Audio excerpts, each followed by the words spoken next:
Ethan Caldwell and Marissa Hale thought they were just moving into a quiet, forgotten house on the edge of town.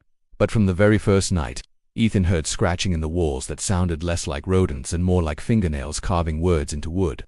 Marissa began finding strange white fragments on the floor, teeny teeth scattered like breadcrumbs. They tried to pretend it was nothing, but the house wasn't empty. Something inside had been waiting, grinning, with a face made of bone, and it wanted theirs.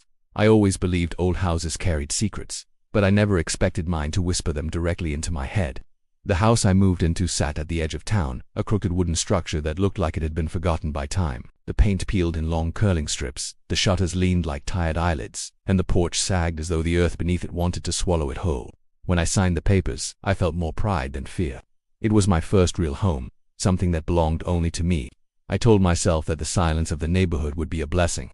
The first night was not what I imagined. I remember lying in bed, the sheets cool against my skin, when I heard it for the first time. A faint scratching. At first I thought it was a mouse or maybe a rat in the walls. Nothing unusual in an old house, but the sound was too slow, too deliberate. It was the rhythm of something that knew I was awake. The scratching stopped when I held my breath, as if it could hear me listening. When I finally turned off the lamp and shut my eyes, the noise returned, louder, closer, until it seemed to crawl up the very wall behind my head. I tried to convince myself it was just nerves, new house, new sounds. But when morning came, I noticed something strange. On the wall above the headboard, there were faint markings I hadn't seen before, thin grooves carved into the wood, uneven but purposeful, almost like the start of a drawing. I reached out to touch them, thinking maybe it was just old damage, but the surface was rough, sharp enough to prick my fingertip. The sensation made me flinch, because it didn't feel like splintered wood. It felt harder, almost like the edge of a tooth. The day passed slowly, filled with unpacking and cleaning. I tried to distract myself, to push away the uneasy feeling that kept creeping up my spine whenever I walked past the bedroom wall. By evening, exhaustion pulled me toward sleep, but I felt a hesitation I couldn't explain. I kept a lamp on this time, telling myself light would make me feel safer.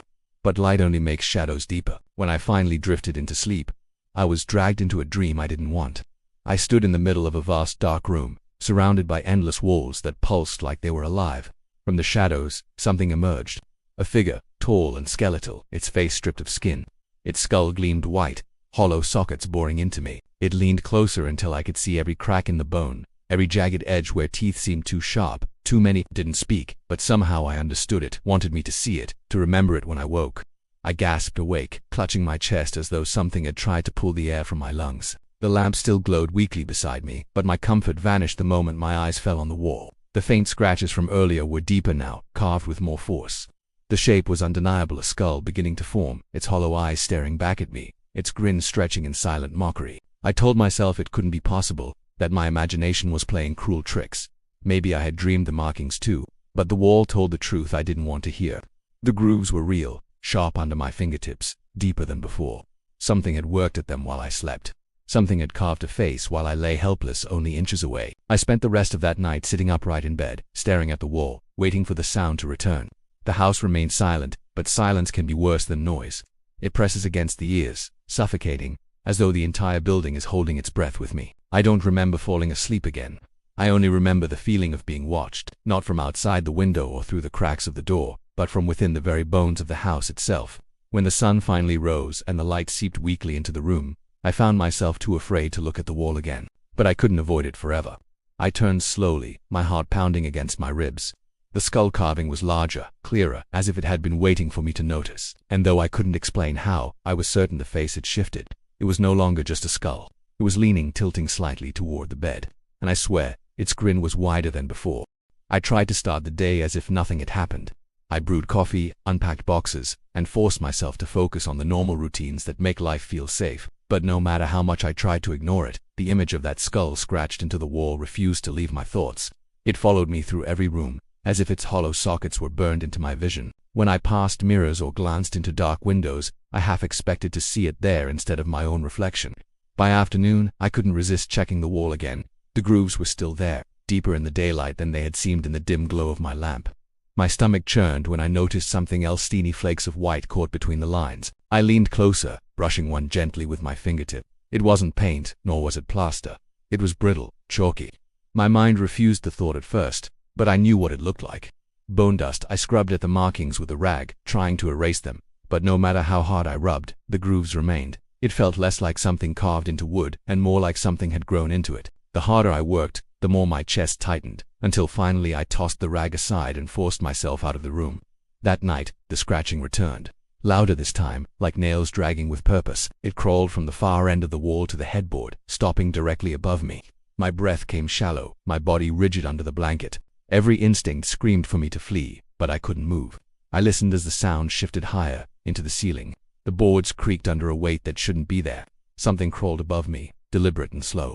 In the morning, I decided to investigate. The attic hatch was small and stiff, the ladder creaking beneath my steps as I pulled myself into the stale darkness. Dust swirled in the narrow shafts of sunlight that pierced through cracks in the roof. For a moment, I saw nothing but forgotten boxes and old furniture draped in sheets, but then I noticed a corner that didn't match the rest, while everything else was coated in a thick blanket of neglect. That corner was disturbingly clean, as if someone had been there recently. A smell hit me as I crouched closer, a sharp metallic Thames that clung to my throat. Iron blood. My stomach twisted as my eyes caught something small lying in the dust. I reached for it hesitantly, though every part of me screamed not to touch. When I picked it up, my hand trembled. It was a tooth. Human, yellowed with age, its root jagged and broken. I dropped it instantly, my heart hammering, and scrambled back down the ladder. I left the attic hatch swinging open above me, but I couldn't bring myself to close it. That night, I threw the tooth into the trash outside, burying it beneath food scraps and paper as if hiding it could erase what I had seen. But when I woke in the morning, it was sitting neatly on my nightstand, gleaming faintly in the early light as though it had been polished while I slept. My hand shook as I picked it up, only to drop it again when the surface felt warm, almost alive. I couldn't understand how it had returned. I couldn't understand how any of this was happening. I tried convincing myself I had only dreamed it, but deep inside I knew better. Later that evening, while brushing my teeth, I froze. My reflection in the bathroom mirror rippled like water disturbed by a stone. My face flickered for just a moment, my skin replaced by bone, hollow sockets staring back at me. My jaw hung too wide, teeth grinning unnaturally sharp. I blinked, and my reflection was mine again, but the glass was fogged from my own breath. I leaned closer, trying to steady myself, when I saw words scratched faintly into the condensation. They hadn't been there before. Letters carved from the inside of the mirror itself, jagged and uneven. My stomach dropped as I read them. One word, Boneface. My reflection stared back at me, pale and trembling, but the word remained. A warning, a name, a claim I couldn't tell which. All I knew was that whatever was in this house had a face, and it wanted me to remember it. When I shut off the bathroom light, the dark felt thicker than it ever had before, and behind the closed door, I swore I heard the faint click of teeth grinding together. Sleep became a stranger to me. I tried fighting it with coffee, pacing the floor until dawn, keeping every lamp in the house burning. But my body eventually gave in to exhaustion, and every time my eyes closed I felt the same thing, the house waiting, breathing around me, whispering in ways I couldn't hear but could somehow understand. By now I had stopped pretending the sounds were from animals. The scratching had rhythm. It moved in deliberate patterns, like words spelled into the wood. The creaks in the night weren't random either. They had weight, as though footsteps followed me from room to room, dragging slowly, never rushing. Each step knew where I would go before I did. I tried escaping it by sleeping in the living room, thinking distance might help, but the house felt alive there too. The ceiling groaned, the windows rattled as though unseen hands pressed against the glass, and sometimes the floor rose slightly beneath my body, like something shifting underneath. It was worse than the bedroom because I couldn't see the walls at once. Every corner seemed to move when I turned my head. One night, as I lay wrapped in a blanket on the couch, I heard it for the first time, breathing, not mine, not the steady rise and fall of my chest. This was heavy, rattling, as if lungs filled with dust and ash were trying to pull in air. The sound traveled beneath the floorboards, vibrating upward, shaking the frame of the couch. My mouth went dry as the realization struck it was directly beneath me. I froze, unable to move, listening as the breath grew louder. Then, from the darkness of the hallway, I saw it, a tall figure, motionless at first, then shifting forward step by step. My stomach turned to ice. Its skin was gone. Every part of it was bone, too pale to be real, gleaming faintly in the low light from the lamps I had left on. Its face was stretched into a permanent grin, teeth too long, too sharp, hollow sockets locked onto me, though there was nothing inside them to truly see. I couldn't breathe, I couldn't scream. I shut my eyes for one desperate second, praying that when I opened them, it would be gone. And it was. The hallway was empty again, but on the floor where it had stood, scattered like seeds, were small white fragments. At first I thought they were pieces of plaster fallen from the ceiling, but when I crouched to look closer, my heart seized. They were teeth, tiny teeth, dozens of them, leading in a trail straight toward my bedroom. I couldn't follow, I didn't want to know where they ended. Instead, I curled against the couch, covering my head with a blanket like a child, waiting for morning. Every sound became unbearable: the hum of the fridge, the ticking of the clock, the creak of the settling wood. They all blended into the same thought. He was here. He was waiting. When I finally dared to return to my room, I saw the carvings on the wall had spread again. No longer just a skull. Now the grooves stretched outward like ribs, spines, and jaws, forming an incomplete skeleton that seemed to wrap around me. I pressed my hands against the wall, desperate to prove it was only wood, but the surface was wrong. Too cold, too smooth, like polished bone. That night, I forced myself back into the bed because the couch felt even more unsafe. I told myself if I stayed still, if I didn't acknowledge the sounds, maybe they would stop. But the moment I lay down, the mattress shifted beneath me. Not as if it sagged with my weight, but as though something pressed upward from below, pushing against the springs. I felt the shape clearly. Fingers, skeletal fingers, curling and uncurled, testing the fabric between us. I bit down hard on my lip to keep from crying out. The weight pressed once more, harder, then stopped. I waited for hours, every muscle locked, until daylight finally touched the curtains. Only then did I let my body move. When I pulled back the sheets to escape the bed, I saw what it had left behind. Impressions pressed into the mattress from underneath. The perfect shape of a hand, burned into the fabric as though bone had branded it from the inside out. I thought leaving the house would save me. That morning I packed a bag in trembling haste, stuffing clothes and anything I could reach without looking too long at the walls. My keys shook in my hand as I pushed the front door open. For a brief moment I felt air on my face, cool and fresh, and I believed I was free. But the moment I stepped onto the porch, I knew something was wrong. The street was silent in a way that wasn't natural. No sound of birds, no hum of cars, no rustle of wind. The trees stood stiff, unmoving, their leaves frozen as if painted in place. The air felt heavy, stale, thick enough that breathing it made my chest ache. I told myself I just needed to keep walking, to reach town, to see other people. But as I walked, every step carried me deeper into a place that wasn't mine. The houses that should have lined the street were gone. The familiar landmarks were missing. I walked past the same stretch of road over and over, each turn returning me to where I had begun. My legs ached, sweat clung to my skin, and still I ended up standing before my own house again. The bag slipped from my hand, thudding against the porch, and despair hollowed me out. The house didn't want me to leave. It was keeping me, drawing me back no matter how far I tried to run. When I stepped inside again, I noticed the changes instantly. The air was warmer, damp with a smell like rot mixed with iron. My bedroom was worse than before. The carvings had grown, spreading across every wall like veins or ribs, weaving together into a grotesque cage. It was no longer a skull etched into wood, it was becoming a body. The room itself was transforming into a skeleton around me. I tried not to look, but the shapes were everywhere. Long, crooked spines stretched above the window. Jaws with jagged teeth formed along the corners. Hollow sockets gaped like eyes watching from all directions. When I pressed my hand against one of the carvings, I felt a pulse. A faint but steady beat, like a heartbeat thrumming through the walls. That night, I couldn't fight sleep anymore. My body gave in, heavy and unwilling, and the dreams swallowed me whole.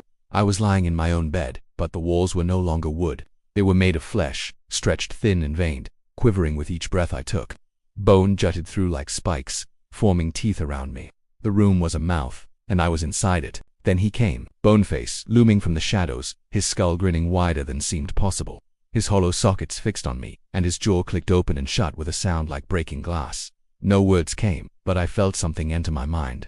A pressure, a whisper that didn't need a voice. It told me I belonged here, that I was his, that the house was not a house at all, but him. I woke thrashing, drenched in sweat, my body shaking so hard I nearly fell from the bed. For a moment, I thought it had only been a nightmare, but then I felt the wetness beneath my head. My pillow was soaked, sticky with blood. Panic surged as I reached up, and my fingers met the raw emptiness where two of my teeth had been. My gums ached, throbbing as though they had been torn out in my sleep. I stumbled to the bathroom, gripping the sink for support, afraid to look but unable to resist. The mirror showed me pale and broken, blood dripping from my mouth. But behind my reflection, faint and ghostly, Boneface loomed. His grin mirrored mine, gaps in his teeth where mine had been, as if he had taken them for himself. I turned away, shaking, but when I looked down at the sink, the truth was waiting. There they were, my teeth sitting neatly in the porcelain basin, gleaming like offerings. I no longer knew how long I had been trapped inside. The days bled together, indistinguishable from the nights, because the house no longer respected the cycle of light and dark. Sometimes the windows glowed as though sunlight were streaming in, but when I stepped closer, the outside world was wrong. The sky looked faded, stretched too thin, a painted backdrop over emptiness. The silence pressed harder each hour, filling my ears with a constant ringing. It was easier to imagine there was no world beyond these walls at all. The scratching had grown constant, no longer confined to the nights. It came from every side of the house, clawing and dragging across the wood, like something trying to dig its way out from beneath the surface. I tried to block it out, covering my ears, but the sound vibrated inside my bones. It wasn't just in the walls anymore, it was inside me. The mirror in the bathroom became my worst enemy. Each time I gathered the courage to look, less of my face seemed to belong to me. My skin had thinned, stretched tight across sharp ridges beneath. My cheeks sank deeper, my eyes looked hollow, and when I pressed my fingers against my jaw, I felt more hardness than flesh. The line between who I was and what he was blurred with every glance. The walls of my bedroom were complete now. The carvings had formed a full skeleton encircling me, ribs arching like a cage, spines twisting across the ceiling, and his skull loomed large, its jaw wide, its grin cut impossibly deep. It no longer looked like a carving. It looked like something alive, waiting to swallow.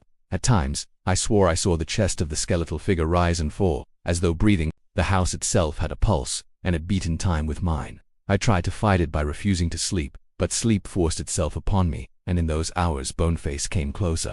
He no longer stood at a distance in the shadows. Now he hovered over me, his face inches from mine, teeth clicking as if tasting the air I exhaled. I could feel the cold seep of him against my skin, the bone of his jaw brushing my cheek. I woke once to find my pillow wet again, my gums raw, another tooth gone. I couldn't even bring myself to search for it this time. I knew where it would be. The offerings always ended up where he wanted them. The sink, the floor, the nightstand, waiting like gifts I had no memory of giving. I tried writing this down because words feel like the only proof I exist. My voice no longer sounds the same when I try to speak aloud. It rattles thin and hollow, echoing strangely in my throat. Sometimes I catch myself clicking my jaw, mimicking his sound, though I don't remember choosing to do it. This morning, when I looked into the mirror, I didn't recognize the reflection at all. The sockets were darker, the grin wider, the flesh barely holding on. For the first time, I wasn't sure if I was looking at myself or at him. The glass fogged, and words etched themselves from the inside again, the letters sharp and jagged. "You're Boneface." I stumbled back, shaking my head, but my body felt wrong. My limbs heavier, my skin tighter, as though I were wearing something that no longer fit. My mouth ached, blood trickling down my chin. When I raised my hand to wipe it away, I felt the sharp edge of bone jutting through my gums where flesh had been. The scratching in the walls stopped suddenly. The silence that followed was worse than the sound. It was the silence of something finished, something complete. And then I heard Ita's voice, faint but unmistakable. Not his, mine, my own voice, whispering from behind the walls, begging for help, muffled by layers of bone. I pressed my ear against the surface, and the whisper grew louder, more desperate. It was me, but it was trapped inside, trying to claw its way out. I don't know if I'm the one in the mirror anymore, or if I'm the one screaming from behind the walls. One of us is real. One of us is already gone. The house has its face now, carved and alive, grinning wide, and when I close my eyes, I can no longer tell if I am the intruder it devoured or the mask it wears.